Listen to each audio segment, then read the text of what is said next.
حي على الفلاح.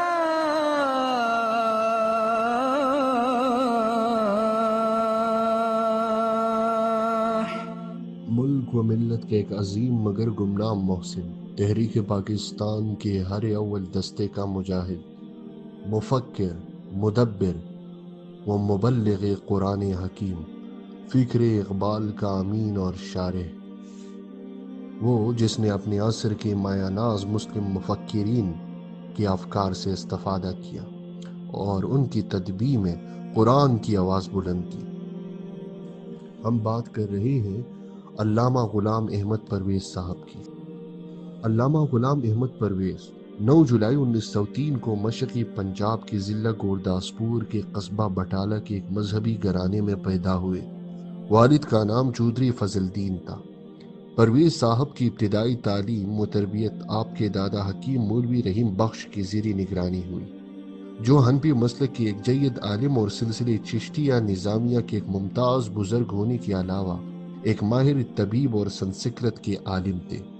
پنجاب یونیورسٹی سے گریجویشن کے بعد 1927 میں سول سیکریٹریٹ میں سرکاری ملازمت اختیار کی۔ علامہ پرویز نے اپنے عصر کے مایہ ناز اسلامی مفکرین سر سید احمد خان، علامہ حافظ محمد اسلم جی راجپوری، ڈاکٹر علامہ محمد اقبال کے افکار سے استفادہ کیا اور ان کی تدبیر میں قرآن کی آواز بلند کی اور تمام عمر قرآن کریم کے حقائق اور اسے لانے والے رسول اعظم صلی اللہ علیہ وآلہ وسلم کی عظمت کردار کو قوم کے سامنے پیش کرتے رہے۔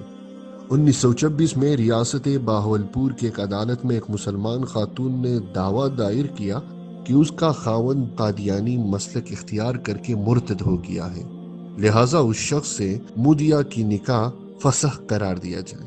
یہ مقدمہ 9 سال تک زیر سماعت رہا اور ہندوستان کے تقریباً 1 درجن علماء مدعا کی طرف سے بطور گواہ پیش ہوئے۔ الآخر جسٹس محمد اکبر مرحوم ڈسٹرکٹ جج بہاولپور نے فروری 1935 کو اس کا فیصلہ سنا دیا۔ یہ فیصلہ علامہ پرویز کے ایک مضمون میکانیکی اسلام میں ضمناً بیان کردہ نبی کی تعریف پر سنایا گیا تھا، جس کا ذکر فاضل جج نے بالوضاحت کیا تھا۔ اس طرح قادیانیوں کو پہلی بار کافر قرار دینے کا علمی بنیاد علامہ پرویز کی فراہم کردہ تھی۔ یہ فیصلہ تقریباً 300 صفحات پر مشتمل مقدمہ بہاولپور کے نام سے منسوب کتاب میں درج ہے۔ جب مفکر پاکستان علامہ محمد اقبال نے 1930 میں ہندوستان کی حدود میں اسلام کو ایک جیتے جاگتے نظام کی شکل میں قائم کرنے کے لیے پاکستان کا تصور دیا تو علامہ پرویز اس کے سرگرم مبلغ بن گئے اور بانی پاکستان قائد اعظم محمد علی جناح کے ساتھ اس مملکت کی حصول کی کوششوں میں ہر اول دستے کے رکن کی حیثیت میں کام کرنے لگے۔ تحریک پاکستان کی ابتدا سے ہی ہندوستان کے علماء کرام نے اس تحریک کی مخالفت شروع کر دی تھی۔ قائد اعظم نے علامہ پرویز کو علامہ اقبال کی ترغیب پر اس پاکستان مخالف محاذ کے سدباب کے لیے منتخب کیا اور انہی کی ہدایت پر 1938 میں ماہنامہ طلوع اسلام کا اجرا ہوا۔ علامہ پرویز نے اپنی شبانہ روز محنت سے اس مجوزہ مملکت اور اس کے قیام کی اہمیت کو اللہ اور اس کے رسول صلی اللہ علیہ وآلہ وسلم کے ارشادات کی روشنی میں قوم کے سامنے پیش کرتے رہے۔ پرویز صاحب تحریک پاکستان کے دوران کم و بیش 10 سال تک قائد اعظم محمد علی جناح کے دینی مشیر رہے اور کمال مہارت سے اس محاذ کو سنبھالا۔ علامہ اقبال کے خاکہ کے مطابق علامہ پرویز نے سلسلہ معارف قرآن کی ابتدا 1938 میں کی۔ پہلے جلد کا عنوان اللہ، جو بعد میں من و یزداں کے نام سے شائع ہوئی، دوسری جلد ابلیس و آدم، تیسری جلد جوئے نور، چوتھی برق طور، پانچویں شعلہ مستور اور پھر نبی اکرم صلی اللہ علیہ وآلہ وسلم کی سیرت طیبہ بعنوان معراج انسانیت شائع کی۔ وحی کی ضرورت اور اہمیت کو اجاگر کرنے کے لیے 2500 سال کی فکری کاوشوں کا نچوڑ انسان نے کیا سوچا کے عنوان سے شائع کی، اور پھر یہ بتانے کے لیے کہ وحی کی روح سے انسانی مسائل کا حل کیا ہے بعنوان اسلام کیا ہے شائع کی۔ ہماری دور کے اہم ترین مسئلہ یعنی معاشی مسئلہ کے قرآنی حل کے سلسلے میں ایک مبسوط تصنیف نظام ربوبیت شائع کی۔ تقدیر کے مسئلے کو قرآن کریم کی روشنی میں حل کرنے کے لیے آپ نے کتاب التقدیر تحریر کی اور آخرت کی توضیحات کو ایک کتاب بعنوان جہان فردہ میں شائع کی۔ ان کتابوں کے علاوہ بہت ساری ایسی کتابیں ہیں، پمپلیٹس، ماہنامہ طلوع اسلام، آڈیو اور ویڈیو درس سے قرآن بھی قابل ذکر ہیں۔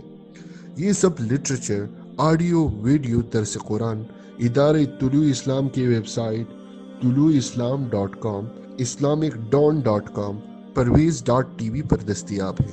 ضخیم تصانیف کی لمبی فہرست، ماہنامہ طلوع اسلام کے ہزارہ صفحات، ہفتہ وار درس قرآن اور تقریر کا ڈھیر۔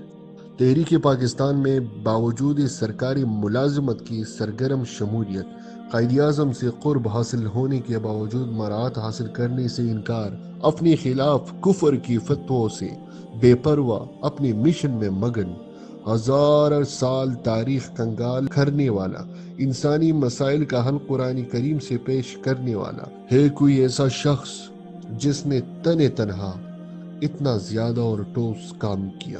15 اکتوبر 1984 کو آخری بار درس دیا۔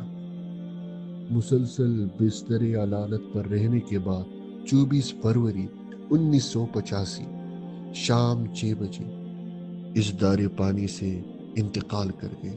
اللہ تعالیٰ ان کو اپنے صحابہ کرم سے نوازے۔ ہزاروں سال نرگس اپنی بے نوری پہ روتی ہے، بڑی مشکل سے ہوتا ہے چمن میں دیدور پیدا۔